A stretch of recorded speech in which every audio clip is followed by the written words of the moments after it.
اعوذ باللہ من الشیطان الرجیم بسم اللہ الرحمن الرحیم۔ تہمت لگی، زلیخا نے تہمت لگائی، اور پھر جب وہ عورتوں میں بھی بات پھیل گئی کہ مجرم تو یوسف نہیں، مجرم تو زلیخا ہے، تو تھوڑی بدنامی ہونے لگی۔ تو انہوں نے یوسف علیہ السلام کو گدھے پہ بٹھا کے منہ کالا کر کے پورے شہر میں چکر لگوایا اور پیچھے اعلان کروایا، ھذا جزاء من اراد بسیدہ سوء، جو اپنے آقا سے برائی کرے اس کی یہ جزا ہے۔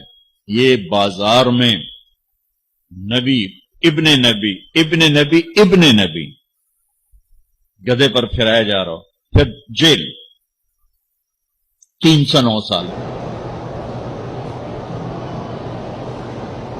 کہتے ہیں کہ ایک مولوی صاحب تقریر فرما رہے تھے، انہوں نے کہا کہ حضرت یوسف علیہ السلام کو جیل میں ڈالنے سے پہلے نعوذ باللہ ان کا منہ کالا کیا گیا، گدھے پہ بٹھایا گیا، شہر کے چکر لگوائے گئے، نعوذ باللہ ثم نعوذ باللہ، لا حول ولا قوت الا باللہ العلی العظیم۔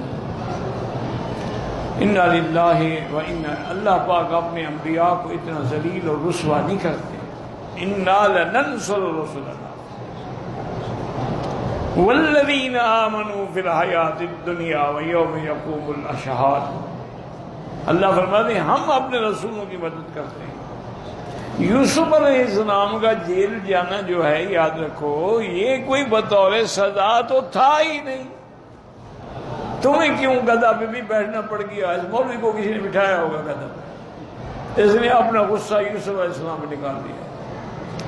بھئی یوسف علیہ السلام کے بارے میں عزیز مصر بھی جانتا تھا کہ وہ بے گناہ ہے۔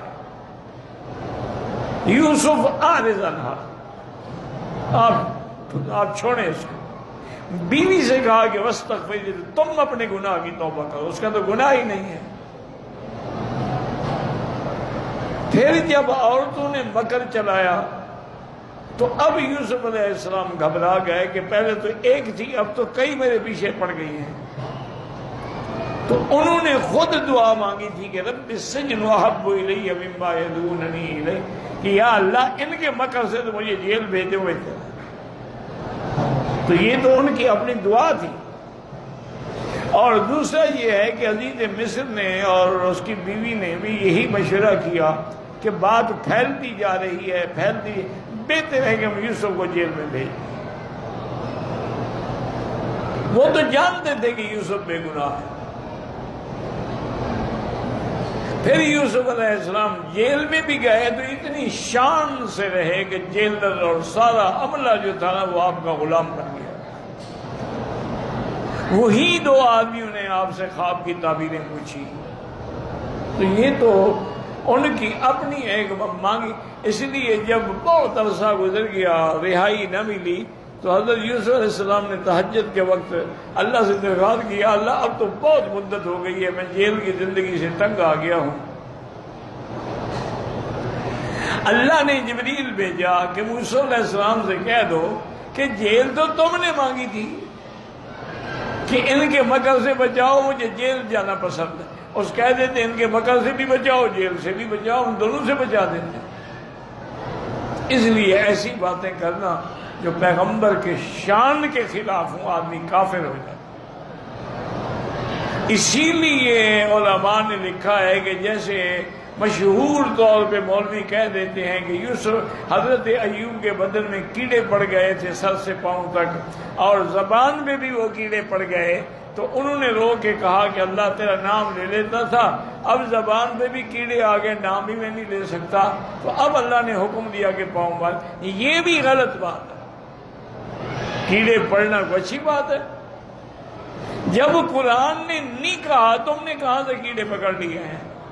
قرآن کہتے ہیں انی مسنی الضر، مجھے تکلیف پہنچی ہے، رب انی مسنی الشیطان بنصب وعذاب، کوئی آپ کو تکلیف ہوئی، لیکن یہ کہنا کہ وہ کیڑے پڑ گئے تھے غلط بات۔ اسی لیے علماء نے لکھا ہے کہ حضرت یعقوب کو بھی اندھا نہ کہو، اندھا کہنا عیب ہے۔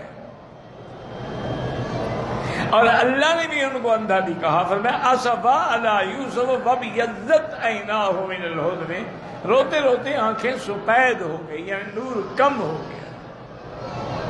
تم ایسی باتیں کہتے ہو انا للہ و انا الیہ۔ آج کل کیا کریں جی، ہر آدمی بن گیا مولوی، جس نے گلے میں کپڑا ڈال لیا، بال شال بڑھا لیے، وہ مولوی بن گیا، چاہے اس نے قاعدہ بھی نہ پڑھا۔